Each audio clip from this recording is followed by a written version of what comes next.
The year was 2000, Bush got elected, Putin got elected, and the PlayStation 2 changed gaming. It was a year of major events, but for a tiny minority, nothing was as important as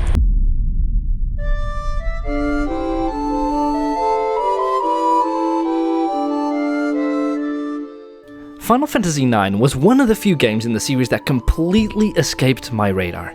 I was 3 years old when it came out. By the time I grew up and got into the Final Fantasy series, my first real experience was with Final Fantasy VIII. By the mid-2000s, PlayStation 1 games were fading out, and the next game to make its way into my life was Final Fantasy X. But over the years, I kept wondering, why had I never heard of this game? Why wasn't Final Fantasy IX as talked about as 7 or 10? Why did it completely fly under the radar for me? And after all these years, I finally played it. And now, let me tell you all about it. When Final Fantasy IX released for the PlayStation 1 in July of 2000, it arrived packaged as a surprise. That surprise came in the shape of a huge departure for what the series had been evolving towards in the latest releases, spanning from Final Fantasy VI all the way to Final Fantasy VIII. But what was that difference? Unlike the first 5 games of the series, Final Fantasy VI, VII, and VIII were set in a more futuristic and dystopian setting, incorporating a lot of themes like sci-fi, steampunk, and cyberpunk. When Final Fantasy IX rolled around, it went back to the roots the fans were most familiar with, a more medieval aesthetic, incorporating castles, knights, airships, and a whole lot more of a magical tone as opposed to mechanical. With the PlayStation 1 era coming to a close, the game's writer, Hironobu Sakaguchi, wanted the title to be a reflection and representation of the growth of the series. But Final Fantasy IX was also released in a strange in-between. When Square announced Final Fantasy IX in January of 2000, it had already been close to a year since the PlayStation 2 had been revealed by Sony too, which happened on March 1st of 1999. To make matters more interesting, alongside Final Fantasy IX's announcement, they also announced Final Fantasy X for the PlayStation 2, which happened almost exactly a year after Final Fantasy IX came out. But why is this relevant? It's relevant because Final Fantasy IX sold a total of around 5 million copies, which was a success. However, Final Fantasy VII and VIII sold 14 million and 9.6 million copies respectively, and on top of that, Final Fantasy X sold close to 10 million as well. So what does this mean? Well, it means that Final Fantasy IX sold around a third to a half as many copies of both the previous 2 entries and the one after Final Fantasy IX. But does this mean that Final Fantasy IX was objectively a worse game? After thinking about all of the variables, I believe that the difference as to why Final Fantasy IX's success was nearly half of its counterparts was due to the enthusiasm and hype around the PlayStation 2 and the fact that there was already a confirmed title for the newest console, and even though the PlayStation 2 was capable of running PlayStation 1 games, it doesn't necessarily mean that a lot of people would want to spend their money on a new game for an outdated console, as opposed to buying a new game for a console from a completely fresh generation. Also, the previous 2 games and the industry as a whole had their focus on making more and more realistic looking games, which contrasted Final Fantasy IX's chibi and cartoony looking characters. Lastly, the JRPG genre was getting saturated. There were loads of options at this point, and players were starting to become bored of the genre due to overexposure. Although it was by then common for the Final Fantasy games to be long, it's still incredibly impressive that Final Fantasy IX had an average gameplay duration of around 38 hours. The game was packaged as a 4-disc game, meaning that you'd reach a certain major event in the story, and you'd have to then swap to the next disc in order to continue. But one question remains: how was the game received? On Metacritic, the game's Metascore is 94 out of 100, with the user score being 8.9, keeping in mind that this score is actually dragged down by its Nintendo Switch score, which is 76 out of 100. The game was very well received back in 2000, selling 2 million copies by the end of the year, being a top seller in Japan and the US, although not coming close to Final Fantasy VII or VIII. It was praised due to the return to its roots and leaving a positive mark on the RPG genre, but also praising all-encompassing aspects of the game, including gameplay, plot, and characters. The few aspects of the game that were criticized were the battle system, which I will touch on later, and the music for lacking originality, which I think is complete bullshit. Overall, Final Fantasy IX was voted as the 4th best game of the series in Japan and ended up being the top 16th best-selling PlayStation 1 game. Not bad for an underperformer, huh? But if we want to talk about how good the game is, then we have to talk about the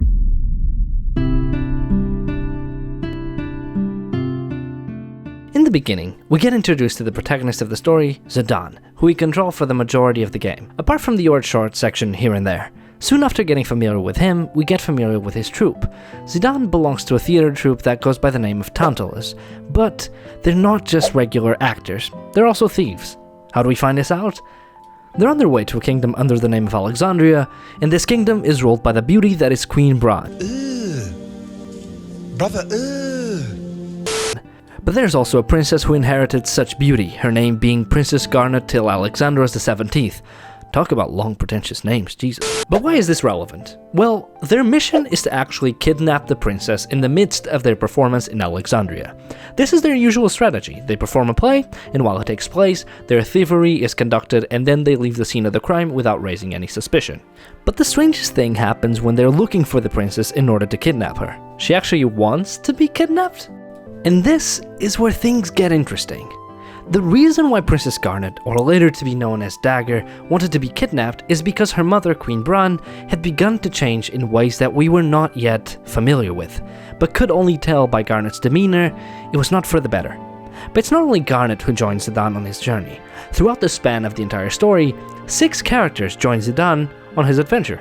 Steiner, a tank who's Garnet's trusty bodyguard and leader of the Knights of Pluto, Freya, a dragoon from the city of Bermesia, Kina is a blue mage, part of the tribe known as Q, known for having strange eating habits and terrible language skills. Amaranth, he's kind of a ninja who works as a mercenary for hire who initially is actually an antagonist. Aiko, she's a white mage summoner that comes from the deserted village of Madan Suri. And lastly, Vivi, a black mage, and a character with the most iconic look and an even more interesting story, which I'll touch on later. Which brings me to one of the best parts of this game. The way that both the game and the story are structured not only sheds a major light for the main plot to develop, but also for secondary characters to have their moments and evolve individually of the main story events. But how does the game do this? 1. The game introduced the active time event system, also known as ATE. Everywhere you go in the game as a party, the team tends to split up and explore the towns and areas individually of each other.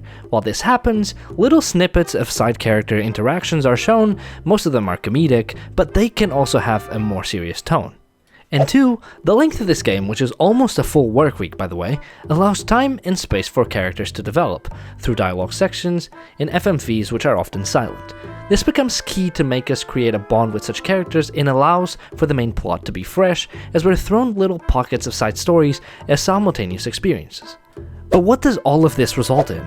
This allows the game to create a cyclical pattern that works in retaining us as the player invested in a story that is lengthy and in all characters, especially as they all have different challenges to overcome in their individual self-development journeys to embark on. But what kind of story is this? This isn't simply a story about magic, castles, fantastical lands, and enemies capable of creating cataclysmic events, although they're very much capable of that. This is a deep story about purpose, finding yourself, and how you fit into this big world you live in, especially when the challenges and suffering brought on by life make you question the very same identity you have held on to for the majority of your time you've been alive. Which brings me to Vivi. Vivi is one of the best written characters I've ever had the chance to meet. We get introduced to him pretty much straight away as the game begins, as he's trying to attend the play that takes place in Alexandria, where the kidnapping happens. He's timid, clumsy, but very kind-hearted and gentle. At first, you'd think that he's simply a character that is used in order for the player to be introduced to the world, the characters, and everything else. But of all characters, he's got the best personal growth arc I've actually ever witnessed within any medium for storytelling. But in order for you to understand that, I have to spoil a little of the story for you. As you play through the first disc, you get to a town that at first seems quite lovely and charming, actually. However, things get quite eerie real fast. It seems that underground, there's a factory that is manufacturing what looks like black mages that are strikingly similar to Vivi, which is shocking because, up until this point, you're led to believe that Vivi is simply one of you, a human that just looks a little bit different. I mean, Zidane has a tail, Freya is a big tall rat, so Vivi is definitely not standing out.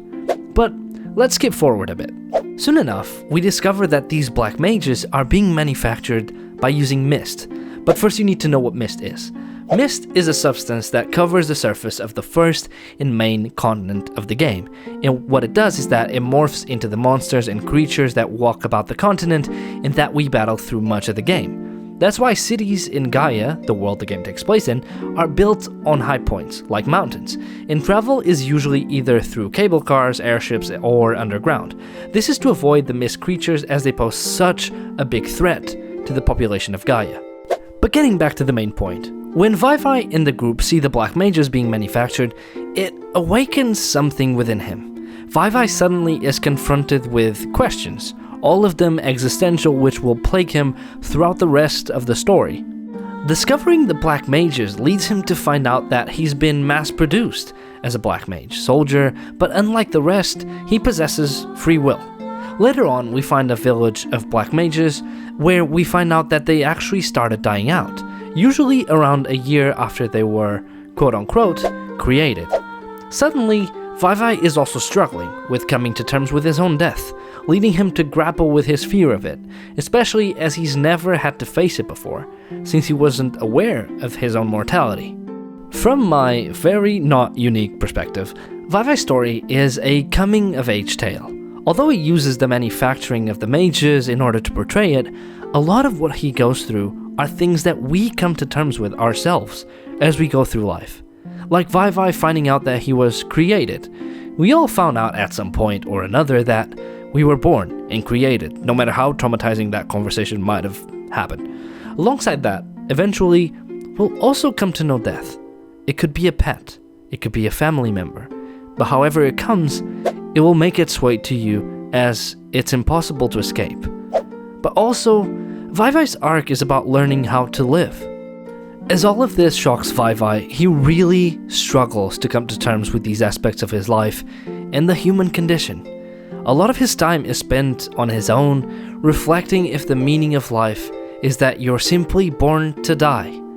But thanks to all the experiences, people, and friends around him, he comes to a brilliantly simple conclusion. Life's meaning doesn't come from how long you live, but how you live. It's the quality of your time, the quality of your company, the memories you have made. Even if you ever get to a point where you don't remember them. They happened. You laughed. You cried. You laughed while you cried. Maybe even peed a little, who knows? And that's why this story in particular hits home for me, as my own mortality has been something that I've really struggled with, mainly the fear of the unknown, but there's no better option than that to go on living and to find out for myself. But all other characters have really good arcs as well. For example, Garnet's arc is related to her burden of royalty. She feels trapped by her duties, but also deeply cares about being a good queen. As corruption ran rampant throughout her kingdom, she ultimately experiences loss and personal growth when taking responsibility for that kingdom. And although other events take place, she learns that courage and leadership come from within. Her strength doesn't necessarily lie in whether or not she possesses royal blood, but on her resolve and ability to protect and be compassionate to her people. Steiner's arc is about blind loyalty, as he travels with the Zidane's troop that kidnapped Garnet. Although it was voluntary, his difficulty reconciling between his official duties and acting on what's right is a great source of internal struggle.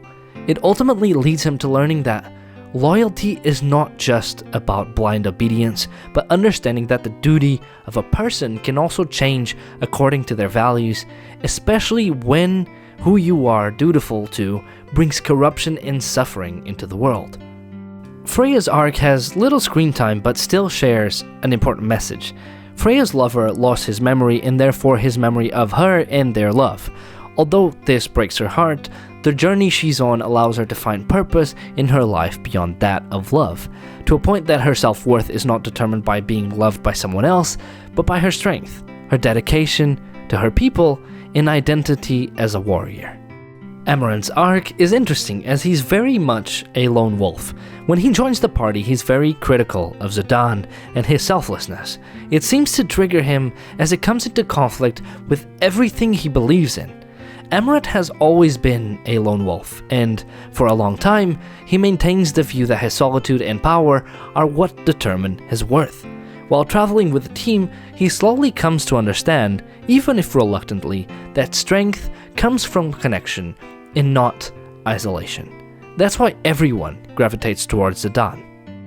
Now, Aiko is a funny and lovely character who had known quite a great deal of hardship though. She grew up completely alone, desperate to be loved and have a family, which makes it all the more surprising to learn that she's actually quite joyful and stubborn, at least on the outside. Upon joining the group, she begins to understand how to let go of certain things, but most importantly, that family is not always given. It can also be chosen. But last but not least, we've got Kina. Kina gets a lot of hate because she's silly, which is easy to understand, but when thinking about it, the character had one of the best reasons to exist. Kina is always hungry. All she thinks about is food, everywhere you go, no matter how stressful the situation. But what does this represent? Kina represents the love for life's simple pleasures, and the fact that there is wisdom in simplicity. After all, she lived in a shack in a swamp, eating frogs the majority of her life. But if we're talking about beauty, we absolutely need to speak of the... With the deliberate return to Final Fantasy's roots, there came a shift in almost every single aspect of the game's look. But how did this happen? First, the characters are less realistic, being smaller and cartoon-like. Second, the game is vibrant with color, even within the most grim of locations. Third, there's a very deliberate shift of art styles throughout the different locations in the game. And fourth, all of the backgrounds were pre-rendered due to how limited storage was in the PlayStation 1. But when talking about art, we can't leave out one key part of the Final Fantasy games: the FMVs. Ever since I was a kid, Final Fantasy's cutscenes were one of the best parts of the game. They always left me amazed at how impressively beautiful they were and just displayed the amazing talent of the creative teams working on the games. Final Fantasy IX just propagates this as it contains 13 FMVs throughout the entire game, and they display incredible animation skills in a more ambitious portrayal of the world that developers created. But what was the world inspired by? There's three distinct art styles the game was deeply inspired by, which are used to evolve the story visually alongside its plot. In the beginning of the game, there's an emphasis on the European Gothic style, displaying grand castles, cathedrals, and dense cities full of people and commerce, displaying an emphasis on power, tradition, royalty, and prosperity. When we're brought to the city of Lindblom, the town has a big focus on technological progress, innovation, and unchecked ambition, bringing forth a little of the steampunk feel left of the previous games, which serves as a bit of a transition to Renaissance leaning towards Industrial Revolution.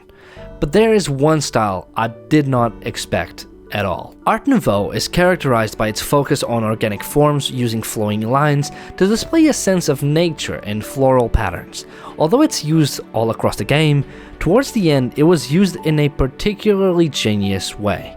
It was mixed with a mechanical look, by using colors that portrayed a sterile and artificial environment, creating a narrative conflict that hones in on the plot even further. But you want to know what's even better? The use of color throughout the game sets the emotional tone of each region.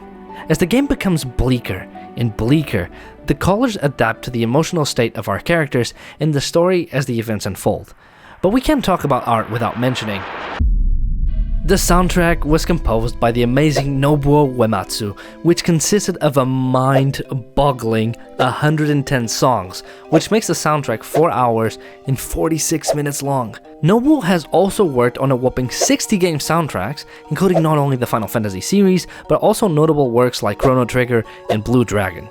To give you some context, within the Final Fantasy franchise, he's worked on 16 of their games, 2 of Final Fantasy XIV's expansions, and 1 movie.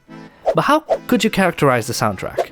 Like the rest of the game, again, it was a return to the roots, using an orchestral instrumentation to invoke a medieval feel, but also folk elements as well, which all brought in a sense of wonder, adventure, and challenge. Uematsu created very distinct themes for each location and character, representative of their personalities, journeys, and struggles experienced. The range of musicality is actually out of this world.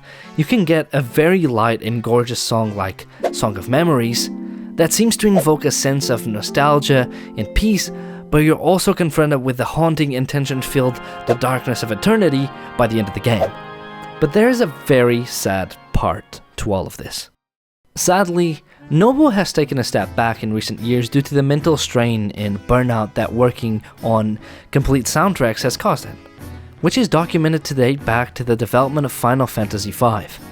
On a positive note, he does still compose individual pieces like theme songs, which allows him to still be creative but not be constrained by having to produce a behemoth of a project like Final Fantasy IX. But at the end of the day, Uematsu leaves a huge legacy. He's more than contributed to the world through the beauty his mind is able to conjure up. His participation in the series cannot be overstated, as many of us still go back to listen to the soundtracks, and more often than not, the comment sections of these are filled with a huge amount of appreciation for the art he has created. But there's one key thing we're yet to mention, and that's opposed to Final Fantasy VII and VIII, 9 chose to simplify its systems at the cost of customization. A lot of it returning back to the JRPG roots that the game was known for example, instead of a 3-party system during combat, returning to a 4-member combat system, but also bringing back job-specific characters. Customization is important for some players, although I do appreciate taking that choice away from me, as I often get overwhelmed by the amount of liberty some games provide. Although I would consider the limiting factor a slight negative, as it would impact players that love the freedom to do as they wish. But as a counter-argument, job-specific characters reinforce characters' identities. For example, Garnet and Aiko, who are summoner healers, which is not only reflected by their personalities, but also makes sense considering their lore. But this doesn't mean that there isn't customization at all. Abilities in Final Fantasy IX are not learned by leveling your characters. Leveling actually plays a really small role on how strong your characters get, beside how much their HP increases. Abilities are learned through equipped items. But how? Initially, when using the item equipped, you can use the abilities associated with that item. However, you need to earn AP, which stands for Ability Points, through battles, in order to learn those skills permanently. This would incentivize you, as the player, to keep getting more equipment in order to obtain more and more abilities. But of all of this, there's really only 2 things that I don't like about the combat at all. First, how slow it was, and the trance system. The trance system is simple. The more you get hit, the more your trance gauge fills, which results in the characters entering a trance, which is a changed version of the limit break system. But what exactly is wrong with it? Well, in Final Fantasy X, once you deal enough damage to enemies, you get the option to enter Overdrive, which allows you to deal more damage to enemies through unique abilities. The trance system is really similar to this, but you don't get a choice of when to use it. It kinda just happens to you, which can result the player getting punished for missing the chance to use it for absolutely no reason. But on a positive note, the game also introduces a minigame, which I won't go into too much depth on, but it's called the Tetra Master game. It's essentially a card game you can play with the majority of NPCs in the entire world. It's fun and at times a nice distraction from the main plot. But one very important thing we need to still talk about is there's another crucial thing that Final Fantasy writers are incredibly good at, and that's deepening the plot. But what do I mean by that? At first, you get a general idea of who you are playing as, who your friends are, and who the main baddie of the story is. However, considering how long the game is, that's where the plot thickens. With time, and at the right pace, the writers introduce new antagonists, with each and every one of them being more powerful than the next, ensuring the story remains compelling. Take Queen Brand for example. When we kidnap Garnet and she seemingly is relieved to be away from her mother, it instantly creates a narrative that something is off with this person.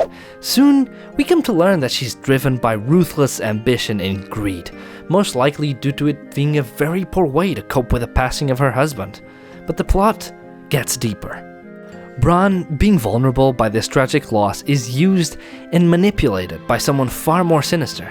Kuja, the main antagonist who leads her to attack neighboring and allied nations in order to conquer their land and expand her empire, But Kuja is cunning, narcissistic, and driven by a relentless desire for power. He doesn't simply want control, he wants to affirm his superiority. Using Bran as a pawn, he manipulates her into expanding her empire only to later dispose of her completely when she's no longer useful to him. But Kuja's story runs even deeper. Unbeknownst to Zidane, the game's protagonists Kuja and Zidane are actually brothers. However, Kuja knows this, while Zidane doesn't. This creates an internal conflict within Kuja, as he views Zidane as the superior creation, a constant reminder of his own failure. Kuja's entire arc revolves around his insecurity, resentment, and eventual descent into chaos, making him one of the most compelling villains in the series. And then there's Garland. He's the secondary antagonist and the creator of both Zidane and Kuja. Garland's mission was to save his dying planet, Terra, by merging it with Gaia. However, in doing so, he would completely annihilate Gaia's population, a classic utilitarian approach of sacrificing one world to save another. Garland created Kuja to carry out this mission, but deemed him a failure. Zidane was created as his replacement, and that knowledge is what drives Kuja's hatred.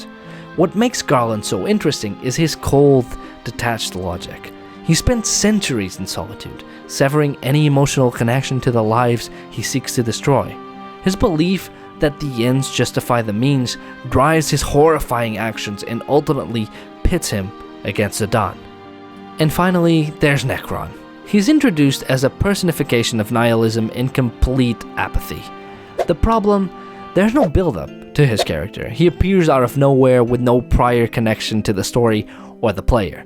If anything, the game simply made one core mistake. It introduced too many boss fights at the end of the journey.